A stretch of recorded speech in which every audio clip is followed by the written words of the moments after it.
Welcome to the Wholesale Elite Podcast. I am Isham and I am joined by my main man, Mr. Tanner Santucci. What's up, dude? What's going on, bro? Man, living the dream. Happy Friday. We always say happy Friday because we record these things on Fridays usually. But dude, today's going to be a fun one. Today we're joined by a fellow Italian stallion, a gentleman that I don't know too much about, but I've seen and I've heard a ton from him. More specifically from my partner, Tanner. And so I want to welcome to the show, Mr. Mike Imbriglio. What's up, dude? Hey, how's it going, guys? Thanks for having me on. I'm, super excited to be here, and I'm ready to answer whatever you guys got for me. Absolutely. Well, dude, we're excited to have you, man. I know I've been working with Tanner for a little while now, and obviously I've heard your name mentioned a ton of times because when he was in the Indianapolis market, all I heard about was conversations that he was having with one of his buyers. Yeah. And I was like, man, you've got a great relationship with your buyer. And he's like, oh, this dude's awesome, man. He's he's a wholesaler and all kinds of other stuff. Yeah. And so to have you on the show, man, this is going to be fun. I can't wait to dive in and pick your brain a little bit. Yeah. No, I'm excited. Like I said, I'm super excited to add some value, and, hopefully you can answer some stuff that might help some people out. For sure. Well, dude, I mean, to do that, let's start. I like to always start with the origin story, not just the how'd you get into real estate, but let's go way back, bro. I want to know about your family. I want to know about your upbringing. Like, what made you this prolific entrepreneur that you are right now?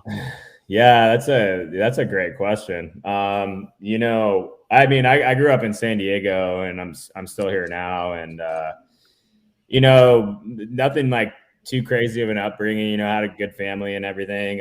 But I think what I really learned a lot of got the desire to be an entrepreneur was from my dad. He had kind of grown up, had a rough life, and then kind of made it out of that, which was pretty cool, to get that perspective on things, because I have a lot of friends, that didn't have as good of an upbringing as I did, which I feel incredibly blessed and lucky to have had. But you see a different switch in those kind of people. And, sometimes when you grow up, you don't really have a lot of hardships or anything like that. You don't know how to turn on that switch. So I feel pretty lucky that I kind of had a good upbringing, but I also had someone that kind of taught me how to, really try to outwork everybody, and then, playing sports growing up too, I always played baseball, played baseball till, all through high school and stuff, and golf. And, and for me, I wasn't the biggest guy on the field, so I always had to outwork everybody else, So, for sure. But that's kind of how I got into it, and kind of a little bit of my background, and, what business was your dad in? So he was always in business development, and then he started a civil engineering company with another guy who was an engineer. So they had a civil engineer and geotechnical company in San Diego, probably from about the time that I was 4 years old to he sold the company around 2010, I think. And then my uncle actually, who growing up, his family, or my uncle owns this high-end landscape architecture and construction company, San Diego. So I worked a lot for him during the summers and stuff like that, and really just got around luxury construction a lot, and learned business acumen from both my dad and my uncle. Sure. And eventually, went away to college, and, did that whole thing, came back, was actually working in the beer industry when I first graduated college. And then eventually I got out of that, and I got into project management and design for a company who did custom wine cellars. Is that what you went to school for, project management type stuff? I didn't actually. So originally I wanted to go to school for landscape architecture, and but I didn't have the grades to get into that major for the school I wanted to go to. So I actually got in agricultural business. and I got a minor in wine. And then I just never switched my major. I had some people that were in landscape architecture, and they just seemed to be hating their lives. And I was just like, maybe this isn't for me, I didn't know wine was an option. Yeah. Well, so yeah, there's a few, I think there's only like a few schools in the country, and I believe they're all in California. Sure. That have actually where you can get a bachelor's degree for like wine and viticulture, wine business, and Cal Poly San Luis Obispo happened to be one of them. So, yeah, that's how I kind of like got into the beer industry. And then I had like I had that background knowledge. And then when I got the opportunity to work for this company that was doing custom wine cellars, it kind of naturally led into that. And then, I was working my way through that company. Right. And, all our stuff is all luxury homes. Right. So I just got like a really big crash course on like how people were building, huge multi-million-dollar homes, from ground up. Cause I was doing projects, in, Beverly Hills, up in LA, down here in San Diego, up in Newport Beach and Orange County.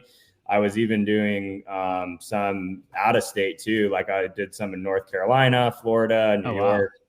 Wow. And then like by the end, not by the end, while I was working for that company, me and my business partner, Steve, started talking about real estate investing. And so it naturally kind of like led into like, hey, I'm already doing construction and real estate, like, and I want to do investing. So that's kind of how, we decided to, do that. So.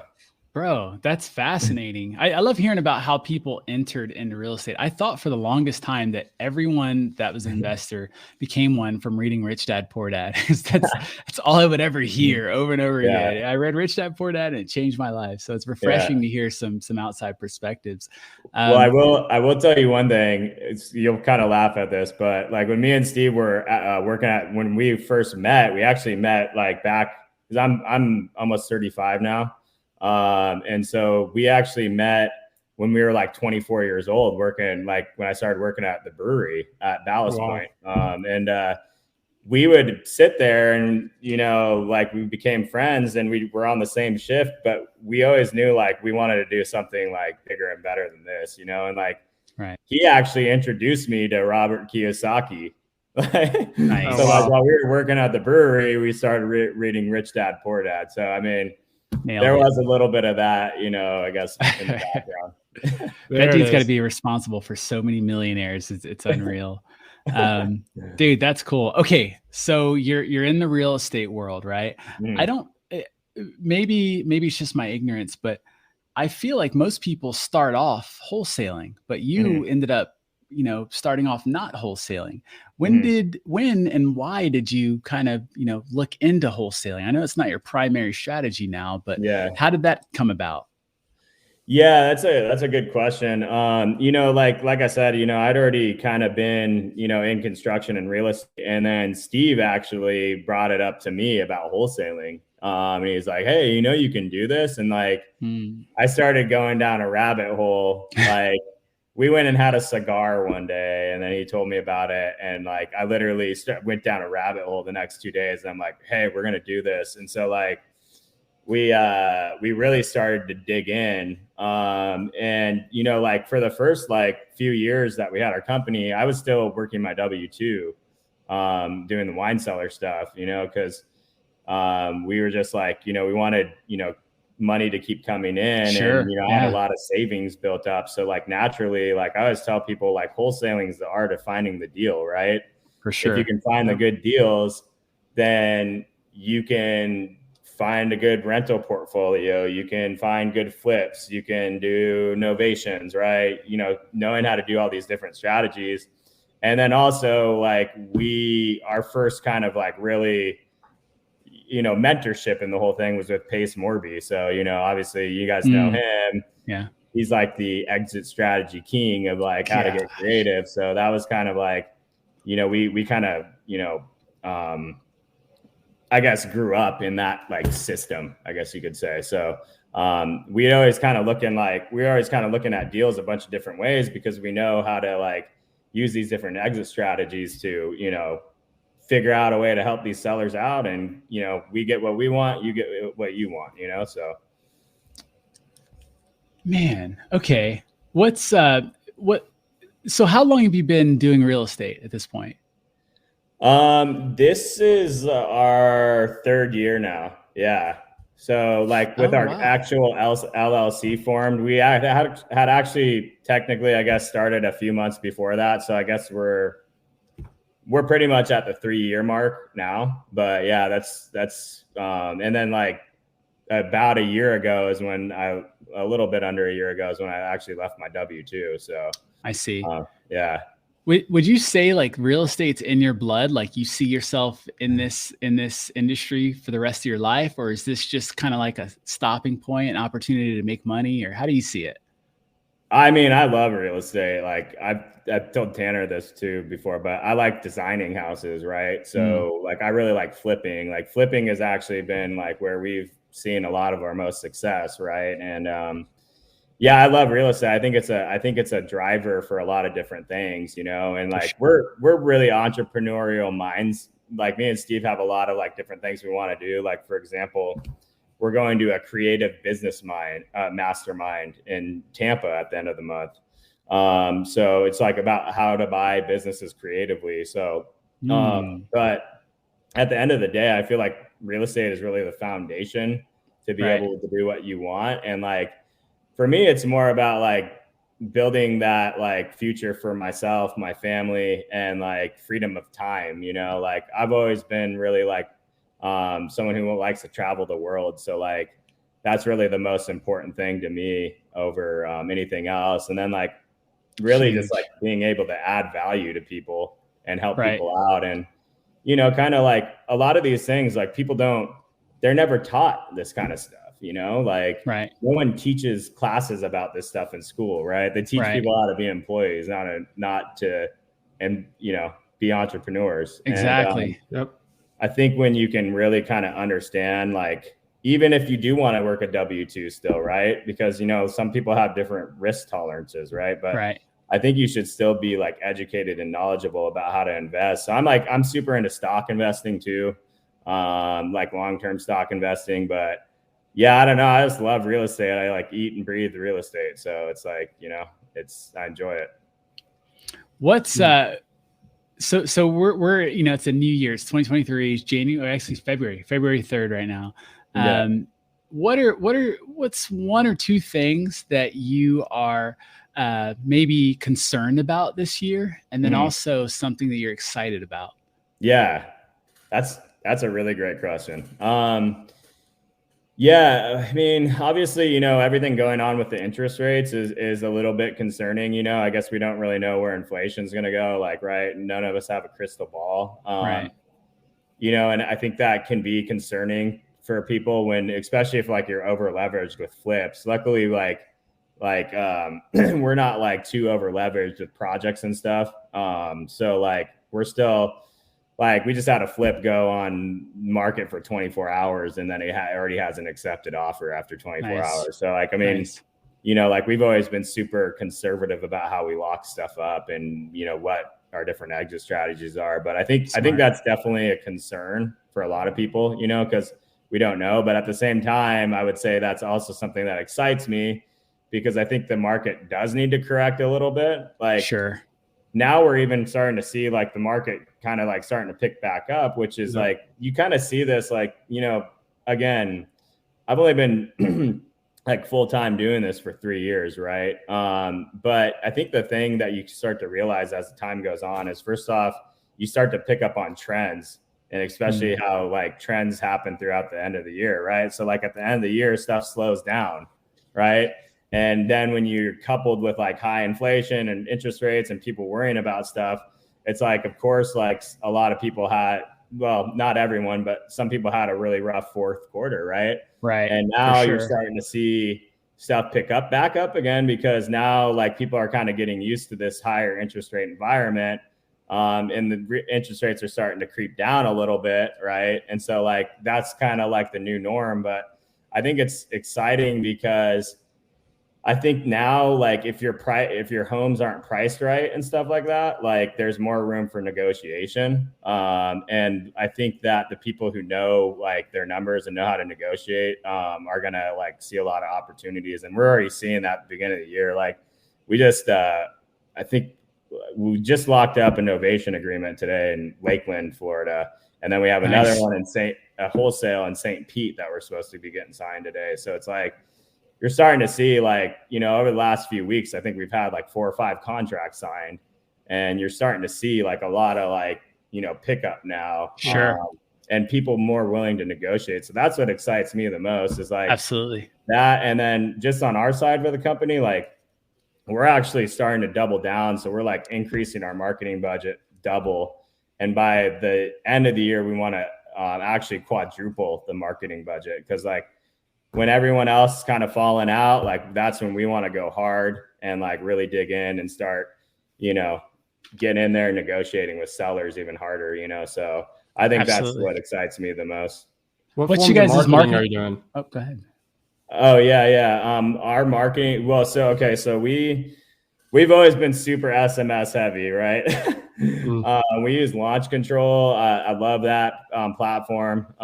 So super SMS heavy. We have a couple people running PPC ads for us. One guy is running nationwide. So we're starting to look into nationwide dispo.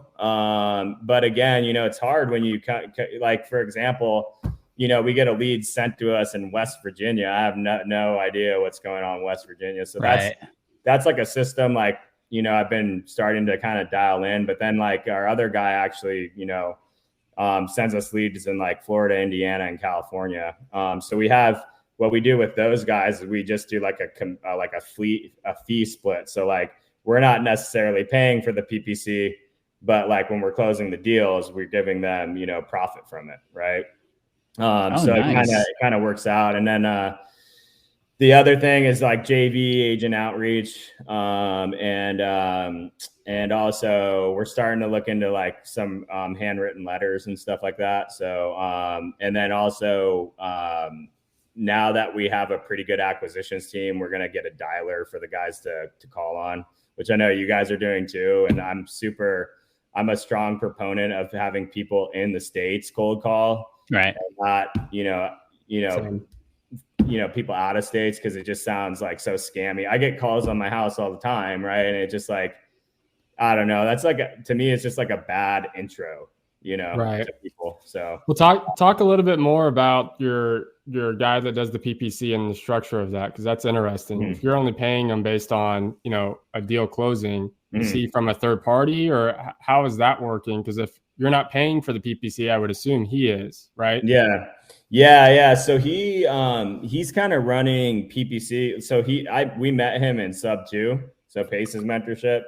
So he's a student, and so pretty much what we do is like based on the deal, like we get it in, and then based off of like how big the assignment fee is, usually he's getting like it really depends. Like we have a minimum based on like a minimum dollar, like $1,000 based on what size it is. But then like, obviously the bigger ones that we get in, he's making, I think it's either 25% or 33%. So, but as you guys know, I mean, those deals, those inbound leads are nice because it's actually someone raising their hand saying, hey, like I want to sell. And you know, we're doing some other stuff too. We have one of our friends that we're working with develop out our website for SEO, and then we might start running our own PPC ads too. But with PPC, it's really about like figuring out like what keywords are going to work, right? You don't want to just like drop $10,000 on PPC when you don't know what you're doing, right? So it takes time to figure out, oh, hey, you know, this is working, this isn't working. And you know, honestly, like I'm always just picking my other friends' brains about what they're doing, like because we're friends with some of the bigger wholesalers in Indianapolis, and it's interesting to just hear like for example, one of them, their biggest ROI is on direct mail, you know. So I think from like a scalability standpoint, it's super important that you get to a point where this is a numbers game, right? So you get into a point where like have these different marketing channels if that's what you want to do, like volume. Like our goal is to do 72 deals this year. So, it's like I said, it's a numbers game. You gotta, spend some money to get to that, right? But I think obviously tracking your KPIs is super important on these different channels. It's something that we're like super serious about. Like Launch Control tracks KPIs. Resimply is our main CRM. It tracks all our KPIs, what our lead managers are doing, how many calls they're making a day. It's got bookkeeping in it. So we're getting our cost per contracts, all that. It's like super important to me to know what's going on and where we're getting our biggest ROI, because that's, what you want to double down on. For sure. So Tanner asked a great question, and you mentioned a lot of different marketing channels for people to do. And I know, just from experience, from talking to, quite a few people at this point, wholesalers, more specifically, we are wholesale elite. So we more so talk wholesale stuff, but, we are victims of shiny object syndrome. What's your advice to a new wholesaler that just heard all those different strategies and they're like, oh shit, like, where do I go? Yeah, no. And we've been like totally victim of that too. I mean, it definitely happens. Right. I would say this, right. And everyone's situation is different. Right. So I can only go off of what I can go off of. Right. Like when I got into it, I had a 6-figure job. I had a bunch of money saved up. I was able to invest a lot of money. Right.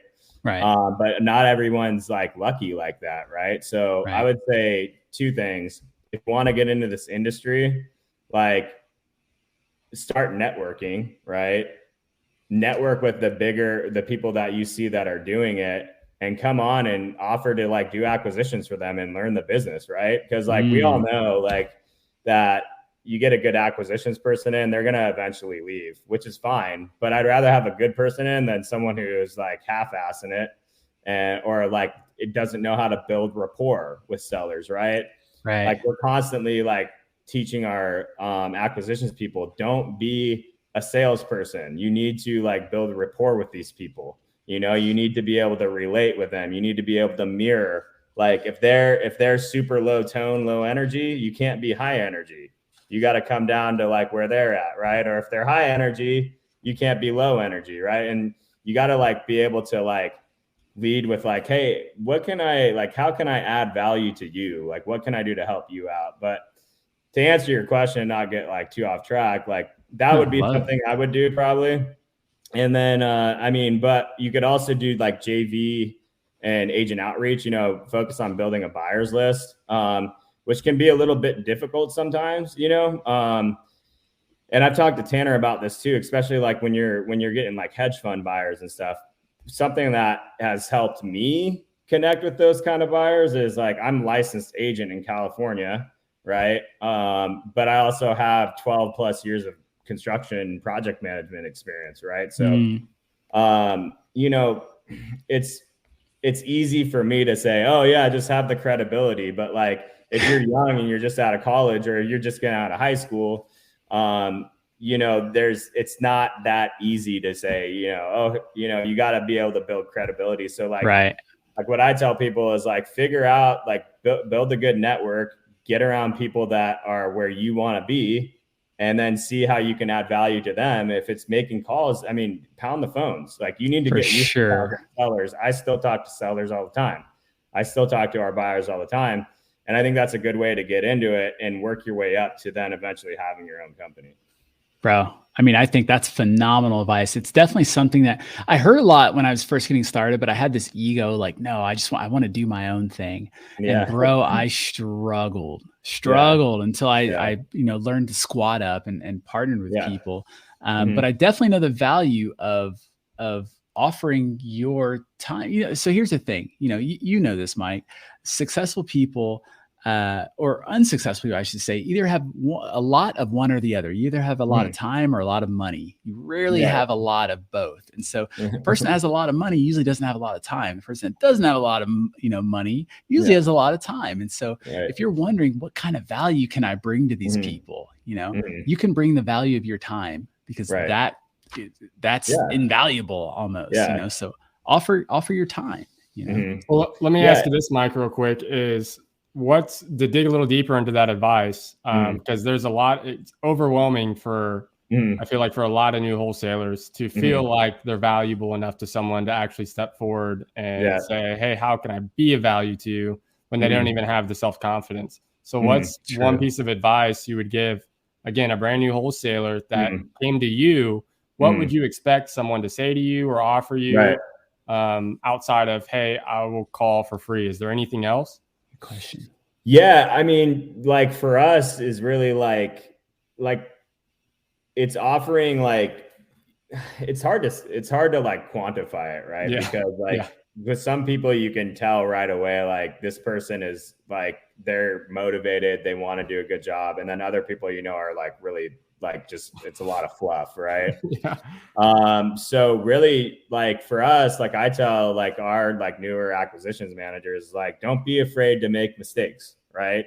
If you're trying and you're making mistakes, you're going to learn from those mistakes. And that's the most important thing, because your learning lessons in this world are going to teach you a lot more than, a mentor or someone will, which is great to have a mentor too. Right. But I think like just showing like that you're passionate about this, right? Like if someone comes to me and, most people might not want to hear this, but if they're like, oh yeah, I can call like 10 hours a week, like that's not going to cut it. We all know that. Like, especially if you can't nurture your leads, like whenever they call, like we tell our people like, hey, you don't need to be sitting down for 10 hours straight. Right. But you probably will be working like 8 to 10 hours throughout the day. And if someone calls you on a Saturday, you need to answer that phone call, it doesn't, like, this is not a Monday through Friday thing. So, I mean, if you are going in with that mindset, like, oh, I can like give you like 10 hours of our time, and whatnot. Like, that's not someone personally that I want to bring in. It's not that I think they're a bad person or anything. I just don't think that that's going to be the right fit. And so like, definitely if you want to get into it, and this is like what you're passionate about, like, I know a lot of people have to work a W-2 job too. So like, that is tough. Like I would say, like, if you still have a W-2 job and you're trying to get into wholesaling or investing, like you should look into like maybe different avenues of doing it, like maybe being a private lender, right? And starting to use your cash to start bringing in passive returns, right? But if you don't have a job and this is what you want to do, or you're going to want to quit your job and commit to this full time, make sure whoever you're going to, like, you're first off willing to learn. You're not going to let your ego and pride get in the way. And also that you're going to make the time commitment and the flexibility to like, hey, if someone calls you on a Sunday morning and they're ready to sign a contract, you need to take that call, right? That's how you make money in this world. Like, for sure. This is not easy. If it was easy, everyone would be doing it and be successful at doing it, right?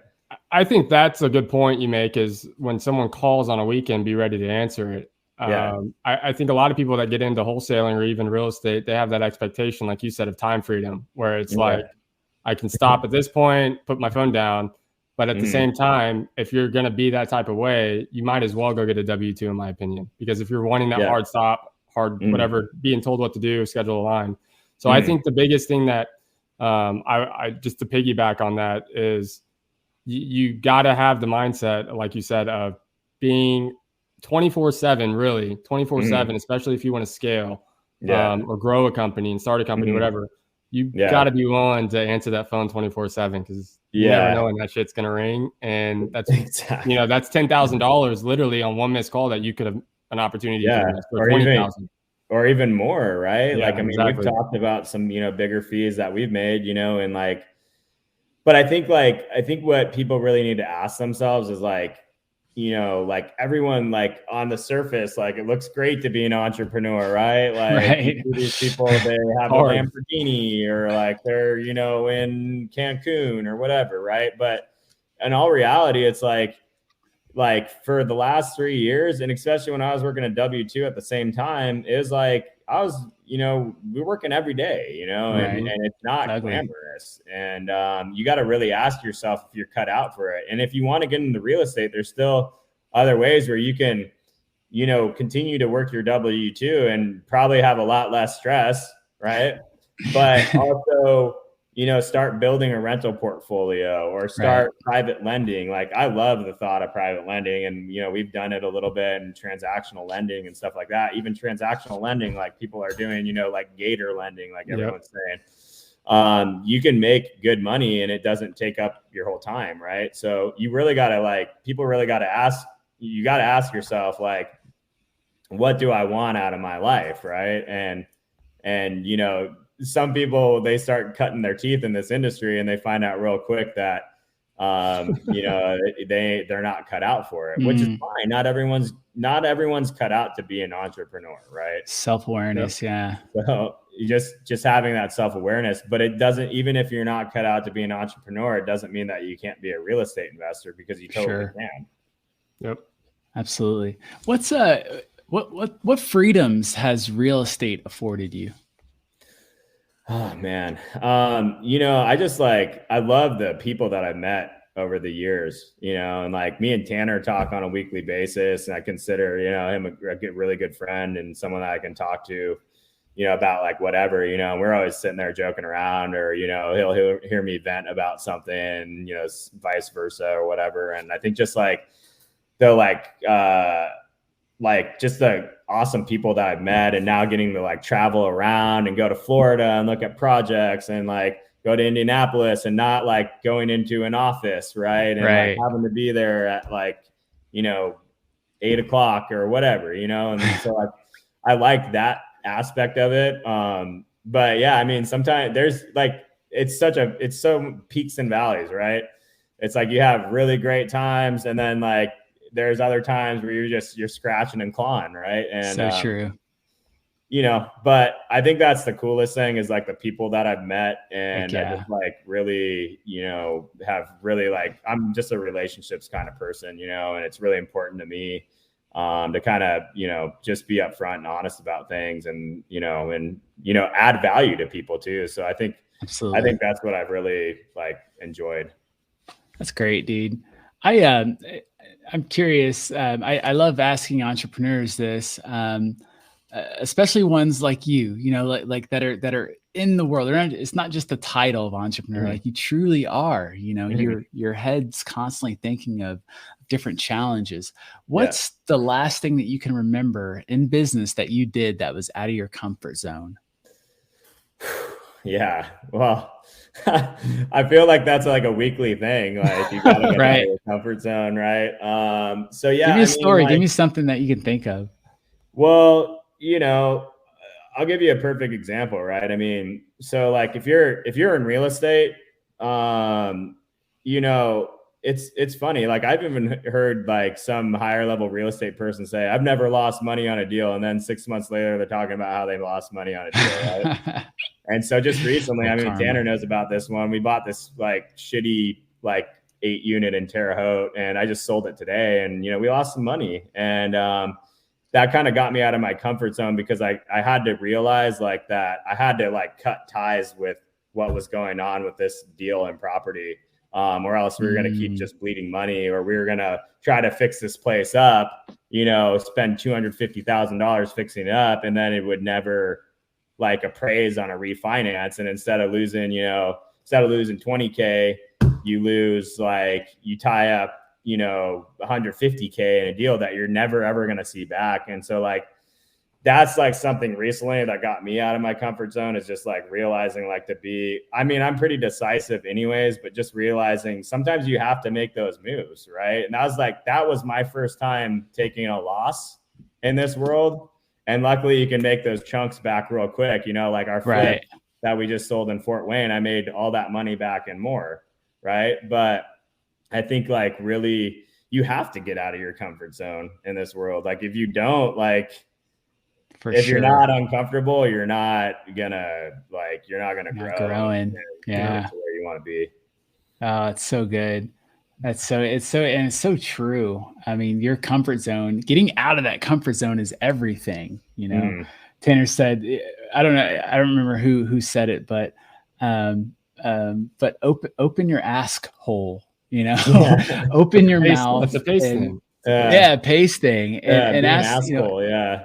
Absolutely. You know, get out of that comfort zone and you know, almost don't be an asshole. Don't be a person who's just sitting around asking questions all the time, you know, just to try and make you feel more comfortable about taking action. Like it's never going to happen. Yeah. You have to take action. Like at some point you have to like get out there and take a risk, but like, obviously you want to hedge against that risk all the time. Like whether you're investing in real estate or stocks or whatever, you want to hedge against your risk, right? And so like, I mean, Tanner kind of knows this about me is I'm always pretty conservative with my numbers. Oh yeah. Dude, does that probably hurt us on getting some deals? Yeah. But I'd rather be conservative, and because stuff happens on projects all the time. I mean, especially like, I mean, I've told Tanner about this, like you got to really like, especially if you're investing out of state and you start flipping, like you got to like, it's like a never ending battle on just like trying to dial in your processes. So, but you got to take action and learn that kind of stuff, because if you don't, then you're just going to be there with your head in the sand, you know? For sure. But I want to keep going. I want to ask you a ton of questions, but unfortunately we're coming up on a hard stop. So I want to make this as impactful, at least from my perspective, as much as humanly possible. But if I can kind of ask you this closing question from me, and then I'll hand it over to Tanner. How do you, Mike, measure success? Yeah, that's a really great question. I think, at the end of the day, like for me, like success isn't like about like having a Lamborghini or having like a bunch of money, which I mean, making money gives you freedom of time. And that's where I like kind of measure success. And then also like how much value you can add back, because like, I'm really about mindset and stuff. I'm always reading books by like David Goggins or Jocko or, you know, The Go-Giver, you know, all these different books. And like, you know, a really common theme in a lot of these is like, you know, you got to be able to provide value. So I feel like the more people I can add value to and impact, that's like what success is to me. And like having really strong relationships with people, and, you know, not just being like, I know like a lot of us are like hear about hustle culture and stuff, and yeah, you got to work hard. Right. But like, don't forget that you're also a human being, and like you should also be spiritual, and you should also have good relationships with your family. So I think that's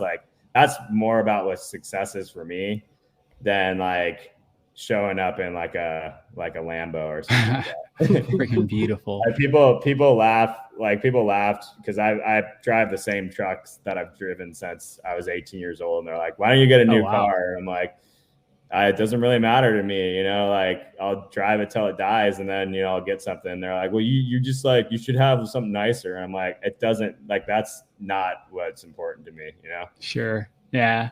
That's your expectation. I'm good. I don't need to finesse anyone.